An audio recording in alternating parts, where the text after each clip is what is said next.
आज राणा पुंजा वीर की जन्म जयंती पर पधारे, आप अपना अमूल्य समय निकाल के पधारे। आप सबको जोहार, बहुत बहुत धन्यवाद मंच संचालक महोदय को। साथियों, आज हमारे जो प्रदेश में जो स्थिति बनी हुई है, जो जमीन को लेकर जो आज जो स्थिति बनी हुई है हमारे आसपास, इसको आपको कहीं ना कहीं एक सोचना होगा कि आगे वाले समय में आपके जो बच्चे हैं वो कहाँ रहेंगे। साथियों, जो बात मैं बोल रहा हूं उस बात को आपको अच्छे से समझनी होगी। जब आज से 65,000 वर्ष पहले जब हड़प्पाकालीन सभ्यता थी, तब हमारे पास पूरी की पूरी जो जमीन थी, पूरी 100% जमीन आदिवासियों के नाम थी। उसके कुछ समय बाद फिर इस देश में आर्यों का आगमन हुआ। उस समय हमारे पास जमीन 70% बची। उसके बाद मुगल का आना हमारे देश में हुआ। उस समय हमारी जमीनें 65% हमारे पास बची।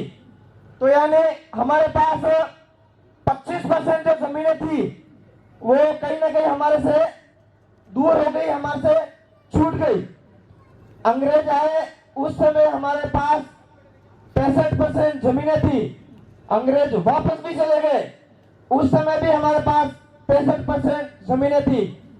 आज वर्तमान जो स्थिति है, आज हमारे पास मात्र 3% जमीन बची। तो क्या अंग्रेज कहीं बांध के जमीन को उनके साथ लेने गए थे क्या? तो वो सारी जमीनें गई तो गई का। आज आप जितने भी बुजुर्ग हैं, जितने भी युवा साथी हैं, आज आपकी शादी होगी, आपके बच्चे होंगे, तो वो रहेंगे कहाँ? वो अपना घर कहाँ बनाएंगे? जमीनें, साथियों, आप पैसा कमा रहे हो, पैसे में आपकी बढ़ोतरी होती रहेगी, पर जो आपकी जमीनें हैं उस जमीन में कभी बढ़ोतरी नहीं होगी। जमीन जितनी भी उतनी घटती जाएगी, पर जमीन कभी बढ़ेगी नहीं।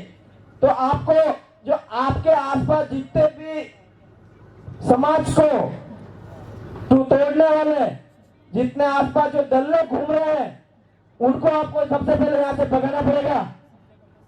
इस बात का आप ध्यान रखना साथियों। और आज जो हमारा समाज है कहीं ना कहीं एक अंधविश्वास की ओर जा रहा है। आज से 1 महीने पहले कुरापर जो क्षेत्र है, वहां पर एक बच्ची को सांप ने काट दिया था।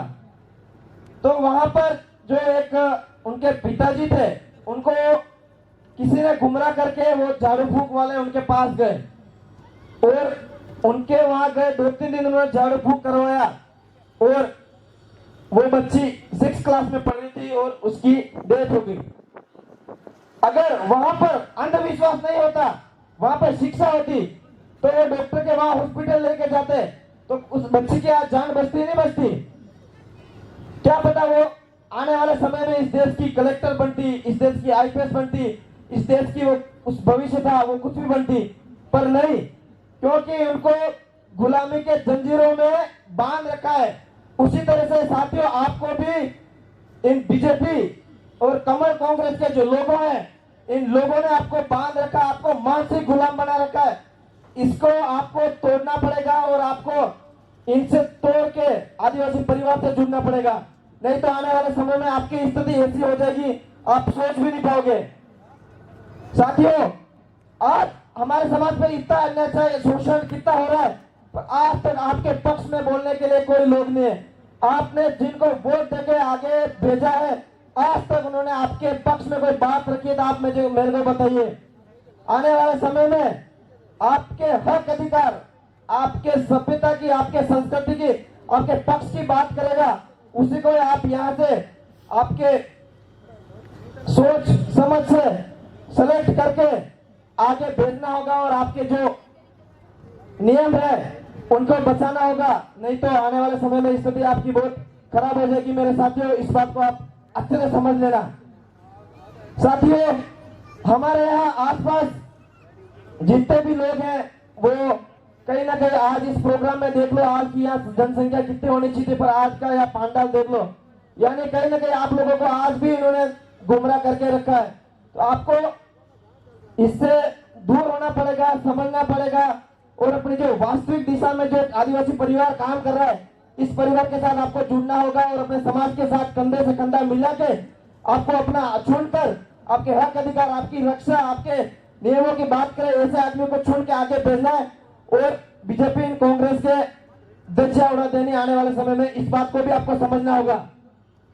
साथियों, कहने को बहुत कुछ है, समय का अभाव है और मैं मेरी वाणी को यही एक शायरी के माध्यम से विराम दूंगा कि मत कर गुरूर इतना, अभी कुछ टाइम है, मत कर घोर, अभी कुछ टाइम है। यहाँ के गिरवा के अमित जी से पूछ लो यहाँ का गिरवा का सिकंदर कौन है। जय जवाहर, जय आदिवासी, जय भील प्रदेश।